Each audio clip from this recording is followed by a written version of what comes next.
Bismillahirrahmanirrahim. Assalamualaikum warahmatullahi wabarakatuh. Selamat pagi anak-anak. Apa kabar kalian hari ini? Semoga kalian semua sehat-sehat ya nak. Berjumpa lagi dengan Bu Nilam dalam pembelajaran tematik tema 4, subtema 1, muatan pembelajaran matematika. Pada hari ini kita akan membahas materi tentang menentukan dua bilangan yang sudah diketahui jumlahnya. Adapun tujuan pembelajaran hari ini adalah yang pertama, anak-anak dapat menentukan dua bilangan yang jumlahnya sudah diketahui. Yang kedua, anak-anak dapat menuliskan penjumlahan dua bilangan cacah yang hasilnya telah ditentukan. Dan yang terakhir, anak-anak dapat memahami konsep operasi hitung penjumlahan. Untuk menentukan dua bilangan yang sudah diketahui jumlahnya, langkah-langkah yang harus diperhatikan adalah yang pertama, mengetahui hasil penjumlahannya terlebih dahulu. Kita beri nama hasil penjumlahan dengan huruf C, di mana konsep matematikanya C sama dengan A ditambah B. Yang kedua, untuk mengisi bilangan pertama, tentukan sebuah bilangan yang nilainya kurang dari jumlah bilangan yang sudah diketahui.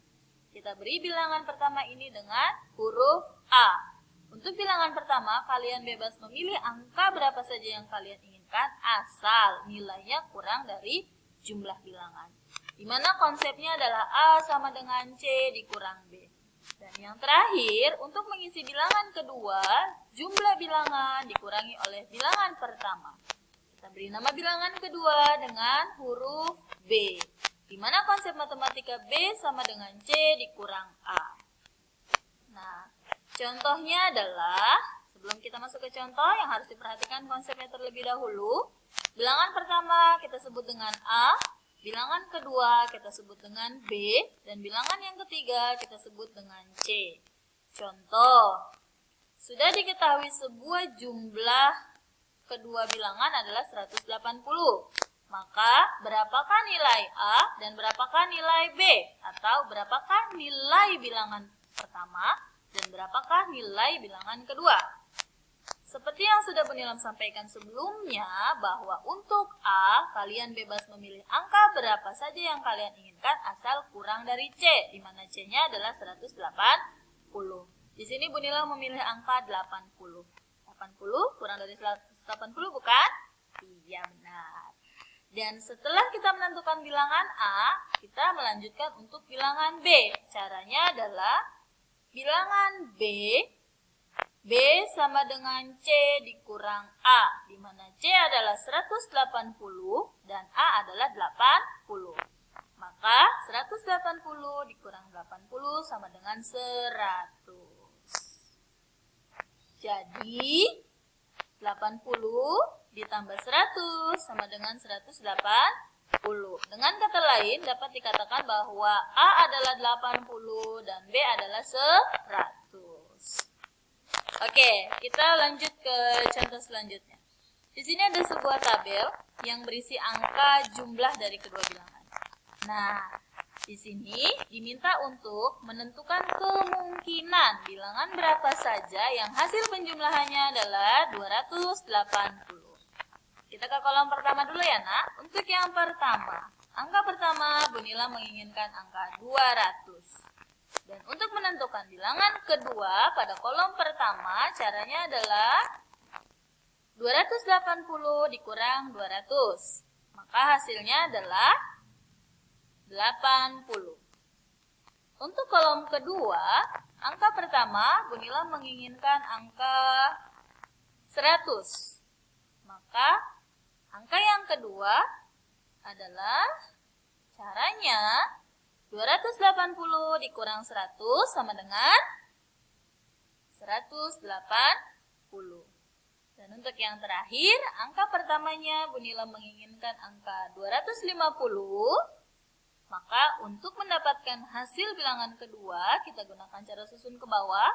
280 dikurang 250, maka hasilnya 30.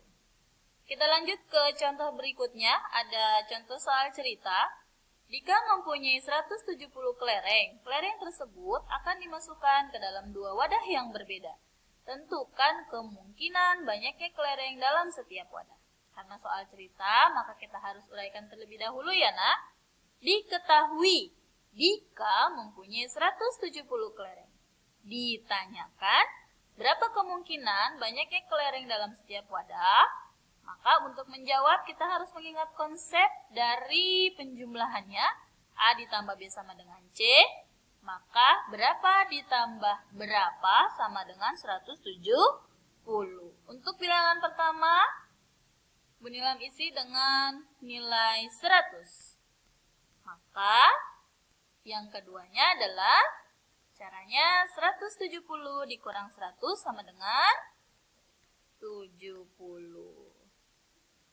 Jadi, kemungkinan banyaknya kelereng Dika adalah 100 dan 70.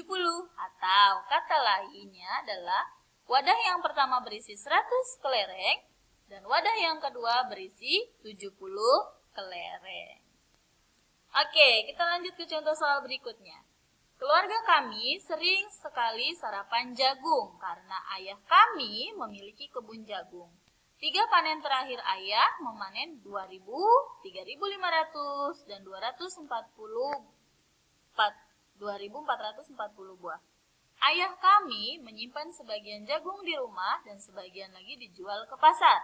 Tentukan kemungkinan banyaknya jagung yang disimpan di rumah dan dijual ke pasar. Kita uraikan terlebih dahulu ya nak, karena ini soal cerita, maka diketahui hasil panen jagung ayah adalah 2.000, 3.500, dan 2.440 buah. Ditanyakan, berapa kemungkinan banyaknya jagung yang disimpan di rumah dan dijual ke pasar? Maka, untuk menjawab pertanyaannya adalah, kita di sini ingat-ingat pertanyaannya disimpan di rumah dan dijual ke pasar. Yang pertama ada angka 2.000. Berarti berapa ditambah berapa sama dengan 2.000.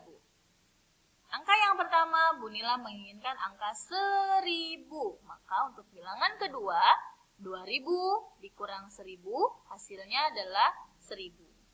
Dan yang kedua ada jumlah 3.500. Untuk angka pertama Bu Nila menginginkan angka 2.000. Jadi untuk menentukan bilangan kedua, 3.500 dikurang 2.000, maka hasilnya adalah 1.500. Dan yang ketiga ada angka 2.440. Angka yang pertama Bu Nila menginginkan angka 1.000, maka angka yang keduanya 2.440 dikurang dengan 1.000, hasilnya adalah 1.440. Yang harus kalian ingat, jika tidak bisa menghitung secara langsung seperti tadi Bu Nilam, maka tetap gunakan cara pengurangan susun ke bawah ya nak, seperti contoh Bu Nilam di awal. Oke anak-anak, latihan pada hari ini kalian dapat mengerjakan buku paket tema 4 atau 3D yang warnanya orange, halaman 18 dan 19, yaitu aktivitas individu, ayo lakukan, dan ayo berlatih. Oke anak-anak, cukup sekian penjelasan dari Bu Nilam. Semoga apa yang Ibu sampaikan dapat kalian pahami. Dan jangan lupa untuk mencatat informasi penting dalam video pembelajaran kali ini. Dan dilanjutkan dengan mengisi absen dan kegiatan ibadahnya ya nak. Tetap semangat dan jaga selalu kesehatan. Wassalamualaikum warahmatullahi wabarakatuh. Sampai jumpa di pertemuan selanjutnya.